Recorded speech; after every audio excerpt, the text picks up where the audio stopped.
जो चमारों को बलि देना बीमारों की बलि दी जाती है अभी नेपाल में? क्यों? दिया है ना, क्यों मतलब अब तो संविधान लागू हो गया है, कानून। वो बलि होता है। ऐसा नहीं है, पूरे देश में एक भी न्यायालय में न्यायाधीश शेड्यूल कास्ट के लोग नहीं है। 6 लाख लगभग 15,000 देश में कर्मचारी है, जिसमें 95-97% जो है वहाँ का मनुवादी ब्राह्मणवादी यानी खस आर्य जिसको कहता है, उसका राजा नहीं है, ब्राह्मण है।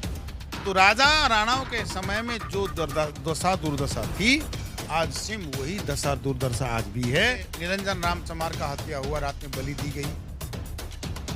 दूसरे दिन सवेर में जब विवाद हुआ तो उन्हीं के भाई को, विजय राम को, पुलिस ने कस्टडी में मार मार के मार दिया। यानी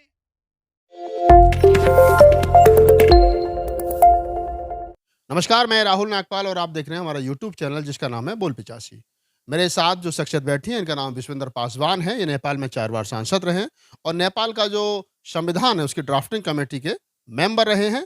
वहाँ की जो बहुजन राजनीति है पिछले 40 साल से सक्रिय है और मैं कहूँ कि इनको वहाँ नेपाल का अम्बेडकर कहा जाता है। तो मेरी जिज्ञासा हुई कि विश्वेंद्र पासवान जी से बात की जाए ताकि ये पता चल सके कि नेपाल में जो बहुजन समाज की राजनीति है या बहुजन विचारधारा की राजनीति है वो किधर है और उसका भविष्य क्या है। पासवान जी, स्वागत है आपका। थोड़ा सा बताइए, आप 4 बार सांसद रहे तो नेपाल का पहले तो हमें थोड़ा सा ये बताइए कि वहाँ सांसद कितनी है, संख्या कितनी है, राज्य कितने हैं, थोड़ा सा ये बताइए। देखिए, नेपाल बहुत पहले नहीं, 10-12 साल हुआ है नया संविधान आई है संविधान सभा से, लेकिन वो संविधान नेपाल के बहुजन मूल निवासी और 85 के फेवर में वो संविधान नहीं आई। आप कह रहे हैं कि जो नेपाल का संविधान है वो बहुजन समाज के फेवर में नहीं है? नहीं है। आप तो फिर वहाँ ड्राफ्टिंग कमेटी के सदस्य रहे तो फिर कैसे हुआ ये? मैं संघर्ष करता रहा।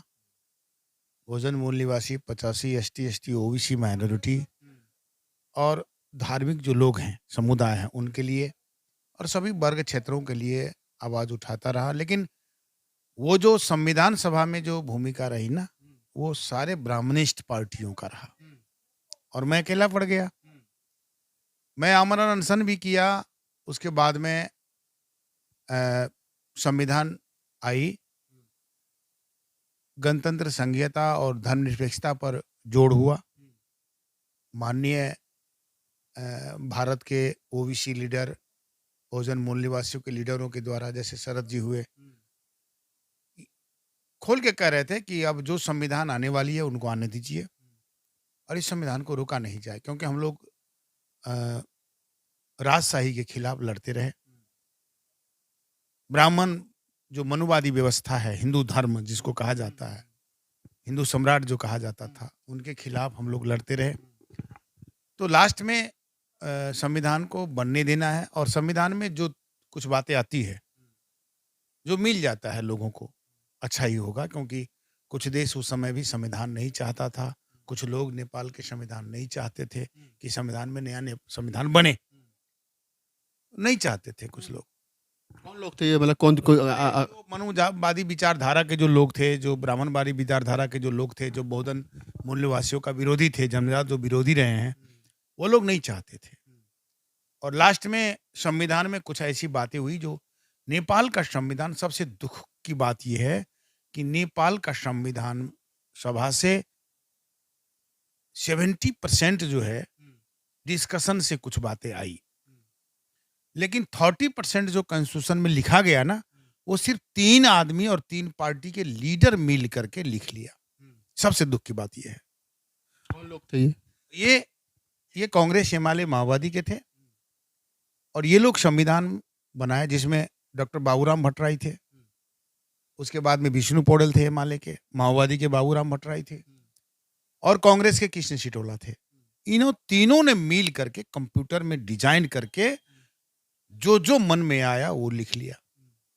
जो किसी भी समिति से या कमेटी से या कहीं संविधान सभा के सदस्यों के द्वारा जो सुझाव नहीं आया हो, वो भी चीजें शामिल कर दी गई। शामिल कर दिया। एक बात बताइए हमारे दर्शकों को थोड़ा-सा कि वहाँ पर जो बहुजन समाज जिसको हम कह रहे हैं, जिसको हम भारत में एससी, एसटी, ओबीसी और माइनॉरिटी मिलाकर के 85% कहते हैं। नेपाल में बहुजन समाज की जो संख्या है, वो कैसे आप काउंट करते हो? कितनी हैं? कौन-सी जातियाँ हैं? कुछ आपने 40 साल तक वहाँ सक्रिय रहे हो राजनीति में, अभी इलाज कराने के लिए इंडिया आए हुए, तो मतलब किस प्रकार से वहाँ पे आप देखते हो ये काउंटिंग को? देखिए, मैं सच बताना चाह रहा हूँ, जो भारत की जो अवस्था है, जो वर्णवादी व्यवस्था है, उससे कई गुना कठोर राणा और राजा के समय में नेपाल में रहा है, जातिवाद। जातिवाद। हुँ।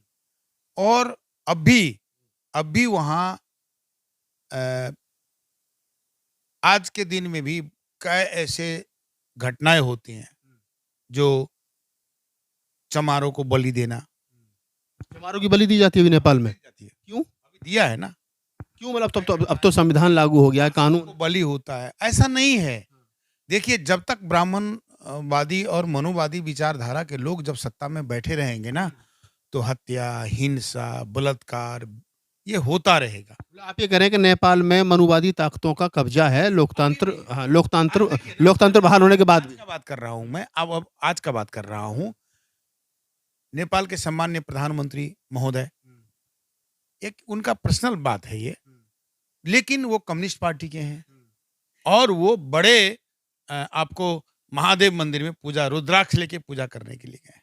इससे क्या सच्चाई आती है कि ना नेपाल में कम्युनिस्ट है, ना नेपाल में कांग्रेस है, नेपाल में ना मधेसी है, सारे के सारे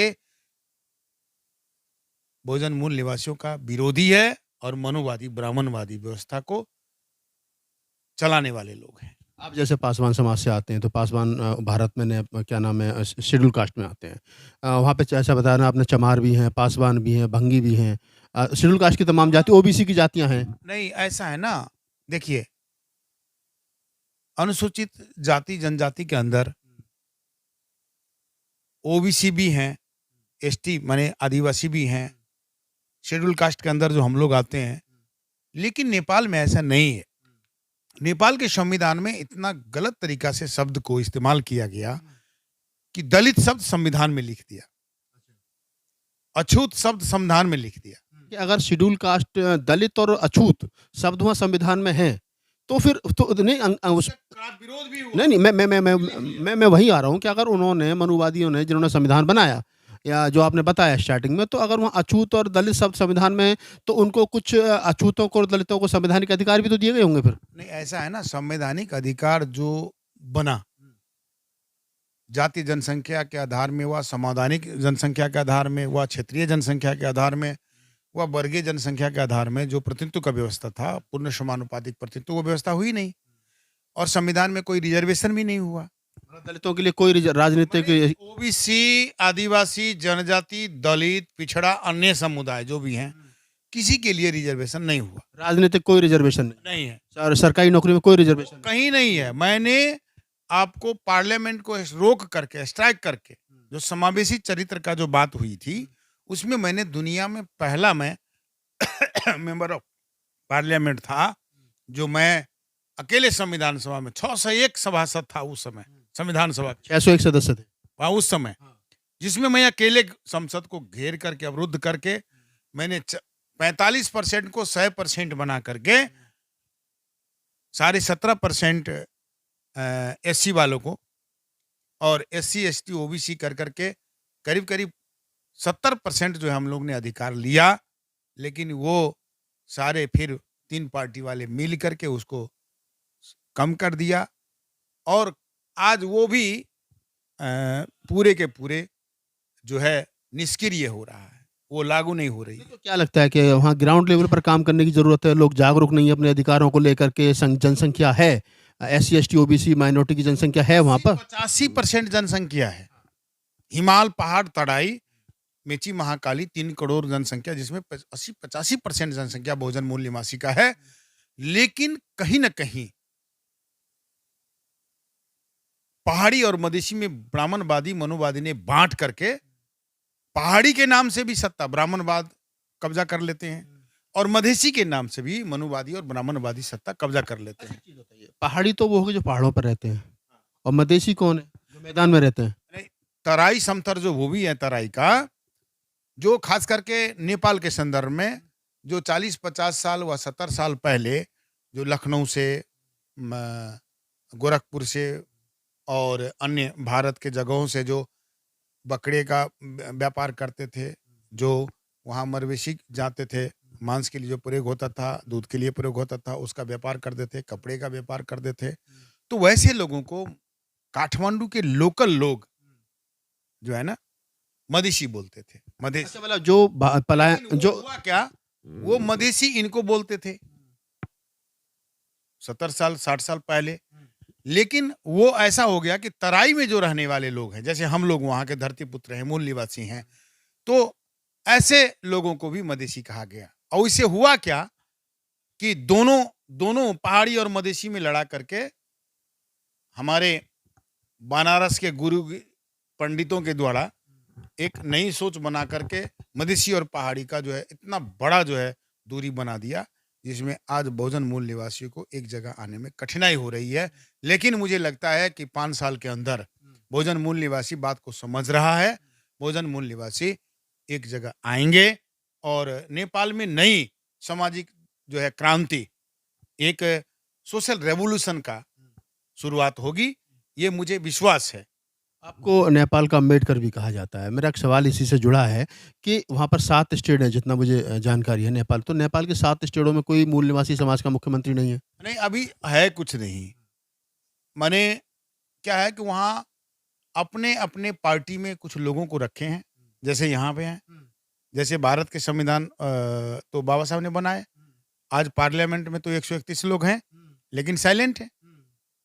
ठीक इसी प्रकार से वहाँ की जो पार्टियाँ हैं, उन्होंने भी दलितों को, मूल निवासियों को रखा है। हाँ, रखा है। चेहरा मुखड़ा बनाया। चेहरा मुखरा बना करके दास का मेरा गुलाम की तरह उसको टुकड़े दे करके पाल के रखे हैं, है ना? तो अपना आप जो वहाँ पे काम कर रहे हो राजनीतिक रूप से, तो आप आपकी अपनी राजनीतिक पार्टी है या किसी दूसरी पार्टी में देखो आप? ऐसा है, मेरे अपनी पार्टी है। पहले दलित जनजाति पार्टी थी 10 साल, अभी वो करीब-करीब 15-20 साल हुआ वो उस पार्टी को चलाए। बाबा साहब के झंडा और एजेंडा को चलाया 1972 के बाद, जब माननीय कांशीराम साहब से हमारी मुलाकात हुई दिल्ली में। और उस समय से लगातार हम लोग नेपाल में काम कर रहे हैं। चमार मूवमेंट हुई, उससे हम लोग दलित जनजाति पार्टी बनाए और वो पार्टी से हम लोग संविधान सभा में सहभागी हुए।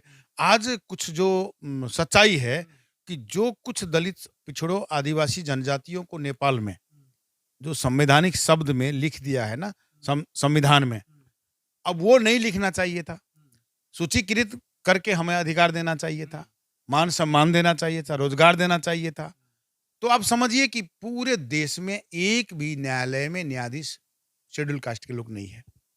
न्यायालयों में न्यायाधीश नहीं है, मुख्यमंत्री नहीं है, प्रधानमंत्री। सेना प्रहरी में वो भी हमने 10 साल पहले लड़ाई लड़ा है, तो अभी डीएसपी तक जो है मिला है। एसएसपी तक एक आदमी को अभी दिया है शेड्यूल कास्ट के लोगों को, बाकी कहीं नहीं है। कहीं 6 लाख लगभग 15,000 देश में कर्मचारी है, जिसमें 95-97% जो है वहां का मनुवादी ब्राह्मणवादी यानी खास आर्य जिसको कहता है, उसका वर्चस्व। 6,15,000 टोटल सरकारी कर्मचारी है नेपाल के अंदर। उसके अंदर 97% सवर्ण समाज का कब्जा है। हाँ, 97, हाँ 97% से ज्यादा उसके कब्जा में। और ये इनकी टोटल आबादी कितनी है सवर्ण समाज की नेपाल में? समाज की 10-11% है। जो भारत के अंदर, भारत की राजनीति में कहा जाता है कि 15% जो सवर्ण है वो हावी है, ठीक वही सेम वहां पर भी है। हाँ, वो सेम तो सेम है। सवाल यहाँ है कि राणा के समय में ब्राह्मण को पूजा होता था और ब्राह्मण आगे रहते थे, राणा भी उसको सम्मान देते थे, और बहुजन मूल निवासी शूद्र को दास का मेरा गुलाम बनाते थे। इसी तरह राजाओं ने भी यही किया। देश जो विकास नहीं हुआ, देश की उन्नति प्रगति नहीं हुई, जनता वहां सुखी और खुशी नहीं रहे, और देश दुनिया में जो है कंगाल का सूची में जो रहा ना, इसका कारण है राणा, राजा और ब्राह्मण। और आज राजा नहीं है, ब्राह्मण है। तो राजा राणाओं के समय में जो दशा दुर्दशा थी, आज सेम वही दशा दुर्दशा आज भी है। फर्क इतना है कि कल राजा और इनडायरेक्ट शासन करते थे ब्राह्मण, आज डायरेक्ट शासन करते हैं, इतना फर्क। हाँ, पहले मतलब राजा थे तो वो पुरोहित के रूप में शासन करते थे। अभी जो है वो अब मूल धारा में आ गए हैं। वो मुख्यमंत्री बन गए, राष्ट्रपति बन गए, प्रधानमंत्री। उनकी बनाए बन गई, नेता वो बन गए, अब टिकट वो बांटते हैं, पार्टी उनकी संख्या है, जमींदार लोग उन्हीं के पास में है, धनी वनी लोग ऊंची उन्हीं के पास में, पूंजीपति उन्हीं के पास में है, बड़े बड़े व्यापारी उन्हीं के पास में है, ठेका टेंडर लगाने वाले उन्हीं के पास में है, सोना व्यापारी उन्हीं के पास में है, हीरा व्यापारी उन्हीं के पास में है ना, निर्माण व्यवसायी उन्हीं के पास में है। यानी जो भी है, टोटल संसाधनों पे कब्जा ब्राह्मणों का। यानी उद्योग, व्यवसाय, अदालत, सेना, प्रहरी, राजनीति, यानी हर जगह ब्राह्मण। ऐसे में जो वहाँ का मूल निवासी है तो उसको तो न्याय लेने के लिए बड़ी दिक्कत का सामना करना पड़ता हो। बहुत बड़ी दिक्कत की सामना करनी पड़ रही है। और आज मैं ये बताना चाहता हूँ, मैं इलाज के सिलसिले में 5-6 साल से अभी हूँ इंडिया में, मैं अभी राजनीति में वहाँ सक्रिय नहीं हूँ। तो इस समय में देखा गया कि कई जगह, मैं बताया ना आपको, जैसे निरंजन राम चमार का हत्या हुआ, रात में बलि दी गई, दूसरे दिन सवेर में जब विवाद हुआ तो उन्हीं के भाई को, विजय राम को, पुलिस ने कस्टडी में मार मार के मार दिया। यानी वहां के सांसद के संरक्षण में, वहां के पूर्व प्रधानमंत्री के संरक्षण में, वहां के एसपी, जो एसपी होता है ना जिला का मालिक, उसके संरक्षण में ये घटना घटाई गई। और ये घटना जब घटी, देख लीजिए कि ये घटना घटी, तो कहीं चमारों के बच्ची को बलात्कार होता है, कहीं चमारों को बच्ची को ईंटा भट्टे में बलि दिया जाता है, कहीं पासी को बच्ची को बलि दिया जाता है, कहीं भंगी को दिया जाता है, कहीं कोड़ी खट्टी को दिया जाता है, कहीं पासी को दिया जाता है, बलात्कार होता है, हत्या होता है, कहीं बलि का जो आता है तो वहां जो है रात में 1 बजे 1:30 बजे रात में जो है देवी माता के नाम से बलि चढ़ाया जाता है और प्रशासन मौन रह जाता है। और जब कार्रवाई की बात होती है तो वो केस जो है खत्म कर देते हैं और दफा दफा कर दिया जाता है। अदालत में जब केस जाती है तो जो दोषी है उसको छोड़ दिया जाता है और जो निर्दोष है उसको फिर सजा होती है। एक आखिरी सवाल मैं आपसे, हम इस इंटरव्यू को कंप्लीट करेंगे। भारत कभी, सॉरी, नेपाल कभी हिंदू राष्ट्र हुआ करता था। अभी तो हिंदू राष्ट्र नहीं है नेपाल। हिंदू राष्ट्र जब नेपाल था तो तब ज़्यादा बेहतर था या अब ज़्यादा बेहतर है? अब मैं सच्चाई बता रहा चाह रहा हूँ। डायरेक्ट हिंदू राष्ट्र था उस समय, हम लोग कुत्ता बिल्ली की तरह जीवन जी रहे थे। आज हिंदू राष्ट्र नहीं है, सभी धर्म समुदाय वाले अपना आवाज बुलंद कर पा रहे हैं, बोल पा रहे हैं। ये आज़ादी मिली। हाँ, सबसे बड़ी आजादी ये है और हम लोग इसी लड़ाई के लिए लड़ रहे हैं। तो आज बोल तो पा रहे हैं लेकिन हम लोगों के फेवर में काम नहीं हो पा रहा है। ये एक समय था कि बोल भी नहीं पा रहे थे, आज बोल पा रहे हैं। तो अभी भविष्य में ये है कि शायद कुछ अच्छी तरफ हिंदू राष्ट्र जो प्रत्यक्ष पीड़ा रहा है ना, बलात्कार से लेकर के हत्या से लेकर के, देश हिंदू राष्ट्र के समय बर्बाद हुआ। नेपाल जो है ना, राजशाही, राणाशाही और हिंदू राष्ट्र के समय 235-40 साल तक के समय में सबसे ज्यादा देश जो है जर्जर अवस्था में रहा है। आज भी जो है देश तरक्की नहीं कर पा रहा है, उसका कारण है ब्राह्मणवाद। ब्राह्मणवाद वहां हावी है, मनुवाद हावी है और वहां जो है एक धर्म के आज भी वर्चस्व कायम रहा है। अच्छा, एक सवाल और यहाँ से निकलता है कि तथागत बुद्ध का नेपाल में बड़ा वो रहा, आवागमन रहा, आना जाना रहा। उनका एक तरीके से कहें कि अगर सिद्धार्थ के रूप में उनका जन्म भी नेपाल में हुआ। तो हम ये कहें कि वहाँ पे कहा जाता है कि बुद्धिस्टों की संख्या बड़ी अच्छी तादाद में है, 20-25% बुद्धिस्ट हैं। तो ये भी जो 20-25% बुद्धिस्ट हैं, ये कौन लोग हैं? शेड्यूल कास्ट के लोग हैं या कौन लोग हैं, या वहाँ के? ये सच्चाई क्या है मैं बता रहा हूँ। ये वहाँ के बहुजन मूल निवासी लोग बौद्धिस्ट हैं पहले से ही। अब जब से ये राजशाही आई ना, राणा के बाद जो सिचुएशन राजशाही तरफ आया, तो वहाँ जो बहुजन मूल निवासी का जो आदिवासी उस समय कहा जाता था, मूल निवासी जो राजा रजोटा हुआ करते थे, उनको जो है उनकी राज को छीन करके, यानी बौद्ध राज, बहुजन राज, मूल निवासियों का जो राज था, राजा हुआ करते थे, उनको सत्ता से हटा करके, उनको सत्ता छीन करके इन लोगों ने मनुवादी व्यवस्था लागू कर दिया। तो लागू कर दिए तो वहां क्या है ना, 2 प्रकार के लोग हैं। एक पूर्ण बौद्ध हैं और एक क्या है कि आधा अबौध है, आधा और दूसरे हैं। मतलब हिंदू धर्म को ही फॉलो कर रहे हैं, बौद्ध धर्म को भी मान रहे हैं। जैसे इंडिया में भी है। एक तो है जो वैसे लोग हैं। ट्रेडिशन। तीसरा क्या है कि कुछ लोग ईसाई ग्रहण कर लिए हैं, है ना? कुछ लोग मुस्लिम बन चुके हैं। अच्छा, हिंदू की संख्या कितनी होगी नेपाल में? देखिए, हिंदू का संख्या बहुत कम है, बहुत कम। माने ज़्यादा से ज़्यादा कह दे तो मुझे नहीं लगता 6-7% से ज़्यादा होगा। अच्छा, उतना भी नहीं। वो जो गणना होती है ना, तो वो बहुत दिखाते हैं। इसीलिए नेपाल में जातिवार गणना की बात जो है, उठ रही है। मतलब जो भारत में कास्ट सेंसस को लेकर के बात चली है, वो वहाँ पर भी जातिगत जनगणना को 15 लेकर। साल से वहाँ भी हम लोग उठा रहे हैं। एसटी, एसटी, ओबीसी और माइनॉरिटी को, बौद्ध, क्रिश्चियन, ईसाई, गुरु नानक, कबीर, रविदासिया, इन सभी को सम्मान मिलना चाहिए, हक मिलना चाहिए। और नेपाल का संविधान जो 6वां बार जो संविधान बना है, ये संविधान पूर्ण संविधान नहीं बना है। हम लोगों के साथ बहुत बड़ा जुर्म किया है, अन्याय किया है, ये 3 पार्टी मिल करके। तो ये बात हो रही है कि अब नई तरीका से सामाजिक जो है आंदोलन, सशक्त आंदोलन, जन विद्रोह जो है वहाँ होगा। भ्रष्टाचार चरम सीमा में है। कहीं 70% भ्रष्टाचार होता है, कहीं 60% भ्रष्टाचार होता है, कहीं 50% भ्रष्टाचार होता है। और नेता के संरक्षण में भ्रष्टाचार होती है, लीडरों के संरक्षण में।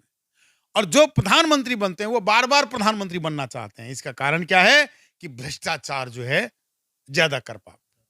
अच्छा, एक बात बताइए, आप राजनीतिक पार्टी के राष्ट्रीय अध्यक्ष भी हैं। क्या आपकी पार्टी क्या नाम है? हमारी पहले दलित जनजाति पार्टी थी, अब बीएसपी नेपाल है। बहुजन समाज पार्टी नेपाल। तो अभी आपकी पार्टी का कोई सांसद है?